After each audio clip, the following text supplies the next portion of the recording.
Thank you, Dean Boyd, that was so gracious. Daniel's faculty, families, friends, and importantly, graduates. It is my true honor to be here today. This place shaped me, not just academically, but fundamentally. And as you heard twice, actually, as an undergraduate and graduate, and I'm not sure if that proves I'm a slow learner or just couldn't get enough. I'll let you decide. It was here that I have built friendships that have lasted decades and met professors and mentors that continue to shape the trajectory of my life. But I didn't come here today to reminisce with you. I came here today to give you the most useful thing I know. More on that in a moment. Class of 2026, you have earned today. But let me be clear about what this milestone is. It is not just accumulation of completing a set of coursework. This is proof that you can deliberately choose and successfully endure a hard path. Today is not a participation trophy. You chose to layer graduate school onto full-time careers, families, and full lives.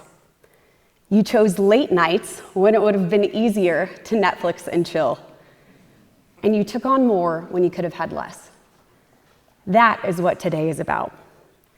And that's the one idea I want to leave you with. It is one that is so simple, yet it is not easy. But it will change the trajectory of your life, and it is this. Choose your hard. What do I mean by that? Here's the reality. Every path you take in life is going to be hard. There is not an instance on this earth where a life has lived without challenge and suffering. But here's the good thing. Only you can decide which flavor of hard you're willing to stomach. Let me give you some examples. Holding yourself to a high standard is hard. Lowering your standards, no matter how little, is also very hard. Being disciplined is hard. Living with the consequences of not being disciplined, whether it's your career, your health, or your relationships, that's a big weight. Leading people is hard. You know what else is hard? Deferring responsibility.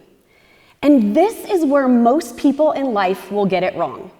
Most people will spend their entire life trying to avoid hard. Hear me on this, graduates. Comfort is quicksand, and the longer you stay in it, the harder it is to get out. Yet science is clearly telling us that one of the best things we can do for our mental health, not to mention our career, is to deliberately take on challenges. Your nervous system is hardwired to grow under pressure, not in times of ease. So instead of avoiding the hard, let's ask a better question. Which hard is worth it? The outcomes of your life are never going to be determined by what you say and tell people that you want them to be. But I will tell you, they will be directly correlated to the amount of hard that you are consistently willing to choose. The willingness to stay in the fight when it doesn't look like it's going your way. The willingness to continue to do the right thing, even when the outcome or the near-term results are not in your favor. And the willingness to choose what's right when no one is watching. Now, and importantly, this is not an idea that only relates to being proactive. It is very much about what you do and how you react when the world happens to you. Because it will, and it does, every single day. This is where being a winner comes into play. Man, everybody wants to be a winner, right? Right up until you see the sacrifices that it takes on a daily basis. Graduates, being a winner is hard. Choosing winning behaviors consistently when you're exhausted, maybe when you're embarrassed, when you're on the defensive, that is one of the hardest things that a human being can do. You know what else is hard? The alternative. An idea I heard on a well-known podcast recently, and don't worry, I'm not going to tell you to do a cold plunge tomorrow morning, but it's an idea that I love, and it's this. Winners take the difficult things that happen to them and those really hard feelings and they sit in them, and then here's the important part.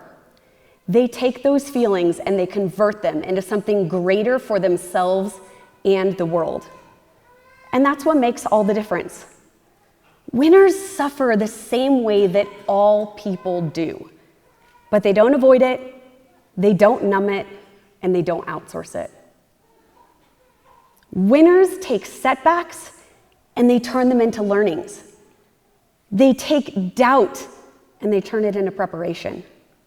Winners take fear and they convert it to action. And they take pressure and they turn it into performance. Winning is not the absence of difficulty. It is the deliberate choice to lean into the hard and convert it to something productive. Now, let's be real. We all lose from time to time. And I will tell you this from a place of love because I have been here too. Losers will wallow and they will make excuses and they will let it define them. They take the same discomfort that winners go through and they disengage.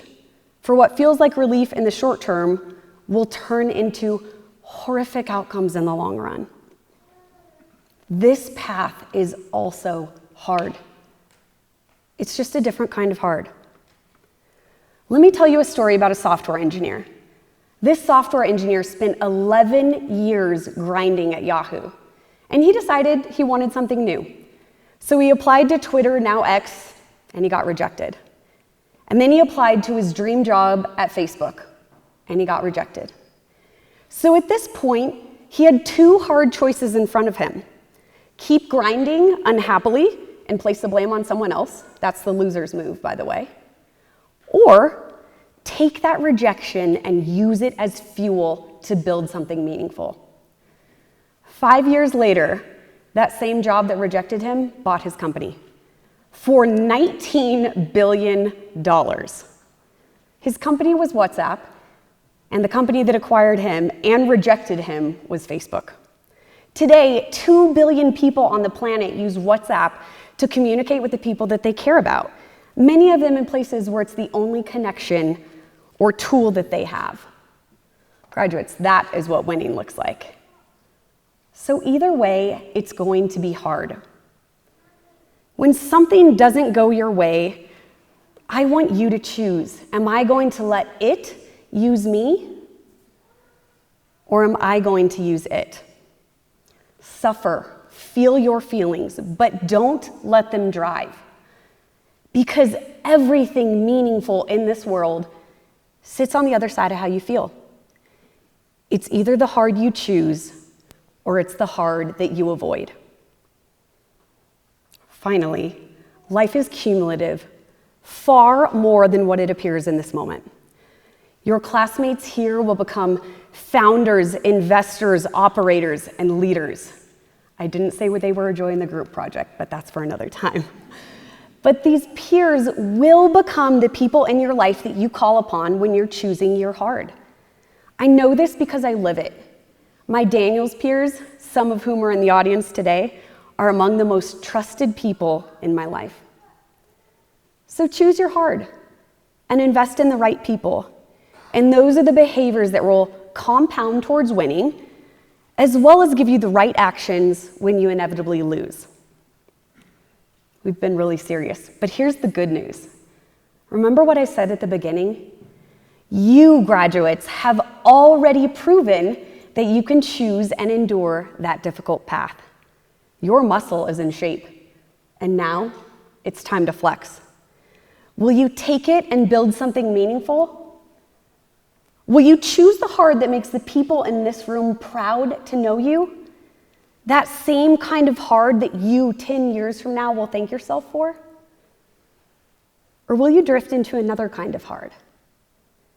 These choices, no matter how small they seem, will make all the difference in your life. Class of 2026, do us proud in the hard that you choose every single day from here on out. The world needs more of your muscle. Congratulations and welcome to the Daniels family.